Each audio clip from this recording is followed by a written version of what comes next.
Hi everyone, it's Dr. C, and this week for Pretend, I'm going to be bringing lecture from the movie theater.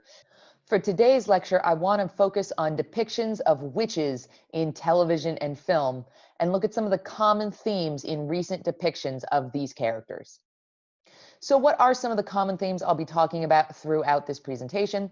Well, first off, in almost all modern depictions of witches in pop culture, witches are depicted as women, and they are associated with sexuality, that carnality that we talked about in the early modern Europe example, as well as coming of age. And coming of age is a really important theme in a lot of modern witch stories, women's coming of age. We also, of course, see the theme of social alienation. That should not be surprising based on everything we've talked about so far this semester.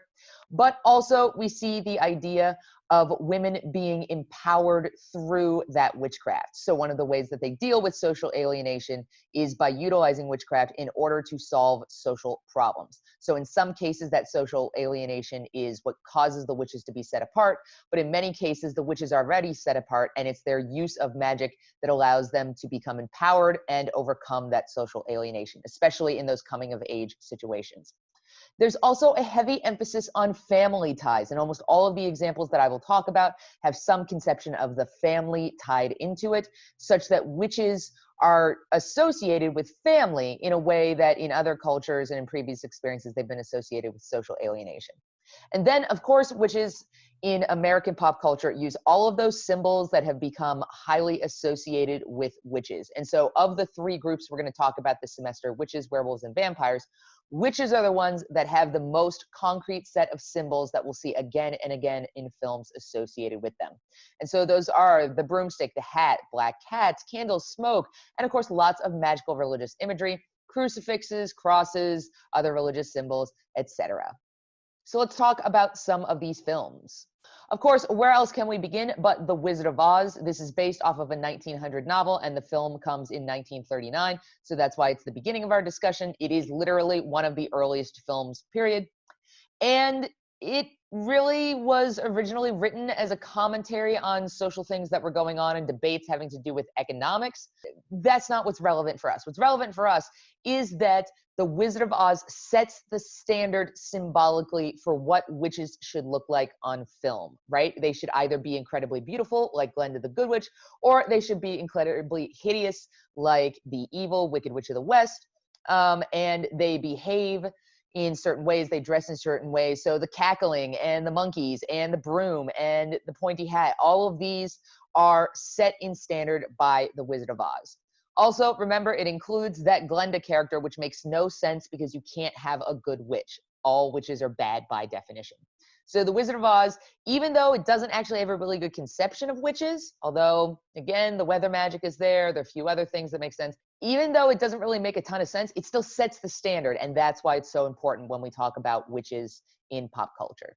So let's move up a little bit and talk about some of the television examples as well. Bewitched is a famous example of a television series which focuses on a witch, but she is a good witch, and she is a good witch in the sense that she's trying to be normal, but she always ends up doing silly little things, and she has to use her witchcraft to get herself out of trouble. But in many ways, this is a 1960s commentary on changing women's roles. This is about the increase in feminism and the idea of women taking on new roles and having a new modern perspective. And so how are we supposed to understand this new modernized woman? Why, she must be a witch, right? And so this should sort of remind us of some of the earlier discussions we've had about changing social norms and changing ideas about gender roles, leading to accusations of women being witches. Here, they kind of took it on its head and did a spin with it, and we're like, oh no, she's a witch, but it's okay because it's like good in a way, right? So, but ultimately, it's just a commentary on women's roles. And we have several other commentaries right from this same time period. Rosemary's Baby is one of them. We'll talk about one other one, Carrie, in a moment. But Rosemary's Baby is basically the idea of bringing the diabolism in, and those themes of congressing with the devil, social alienation, religious heresy, and even possession, etc. And this continues in the 1974 Stephen King novel, Carrie. It was also made into a film in 1976 and 2013. Don't even see the 2013 film. It's awful. But the 1976 one really isn't that bad. And ultimately, it's a girl who is a witch. She has telepathic abilities and she is constantly bullied. So she just like lets it rip on all the bitches that bully her. And there are continuous themes of violent femininity in it. The bullying, there is some pranking that has to do with menstruation. There are examples of marital rape in it. So it really is a continuation of this idea of violence against women. But Stephen King is turning the witch hunt kind of on its head by making the witch the one who hunts others for treating her as a witch. And so in many ways, like, she's a good witch, she's not, she deserves to have evil done to her, she deserves to do evil. It's a very complex sort of morality tale, but ultimately it's a coming of age story about women not understanding their bodily power, right? And it's just manifest as a story of a witch. Now, we have a couple of examples coming out of the late 80s and early 90s. One is The Witches of Eastwick, which is actually a delightful little romantic comedy in which Jack Nicholson is the devil. That definitely wasn't a difficult read for him to do because he had played a lot of other sort of diabolical characters in the past. And so these three witches have to bond over man trouble, and Satan comes in and spices up the whole thing.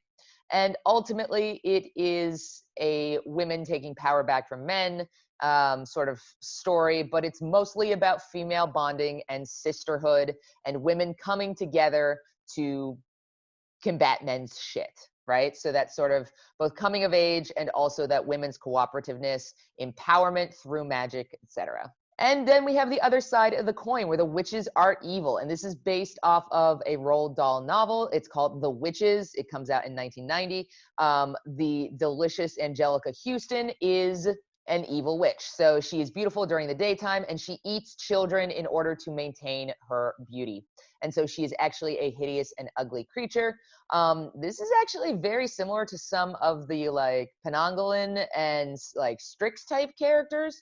But again, it is an emphasis on family and family structures. And in this case, harkens back to that earlier vision of witches being those Lilin demons who feed off of children in order to maintain their own lives. But we have the ultimate coming of age witch story comes out of the mid 90s, and that is The Craft. And as a girl who grew up in the mid 90s, like, this film was crazy, crazy popular. It is just like every other like 90s teenage girl film of like coming of age and figuring out who you are and dealing with bullies at school, et cetera, et cetera. But, oh, they all happen to be witches.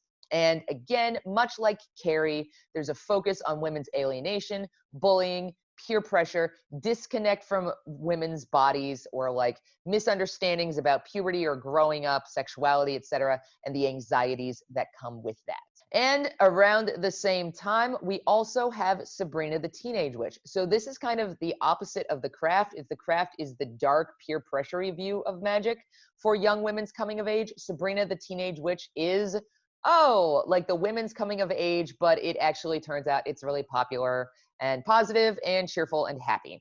So at age 16, Sabrina finds out she's a witch. Like, that's literally the entire plot of like a very, very successful 7-year series. So she has to deal with her newfound sexuality, newfound powers, and she has to use her relatives, especially her aunts, in order to teach her how to deal with it. So the metaphor for young women's sexuality, mistrust of the body, coming of age, trust of female family members, empowerment through magic, all of them are present in Sabrina the Teenage Witch. We have the slightly adult version 2 years later, which is Practical Magic. This is less of a horror film and more of a comedy, which is full of all of the tropes, ants, curses, the good witch versus the evil witch, women coming together and sisterhood in order to deal with emotional stresses or emotional strains.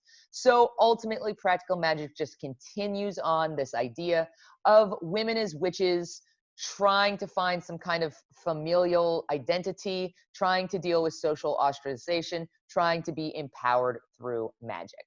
Another adult version of the witch idea that we see in the late 90s is Charmed. And here we have a female empowerment show where, again, sisters come together, use magic, so family, coming of age, women's rights, women's identity. These women come together and it's focused on family values. Like this is basically just like a sisterhood, like family film or family television show. Like this is kind of like Keeping Up with the Kardashians, but they're all witches. And it's also a really interesting sort of post-feminist commentary on women's empowerment. And then we have one of the most interesting iterations of the witch, which is the retelling of the witch story so that the witch is a good witch, except they're not. Right. And that's Wicked.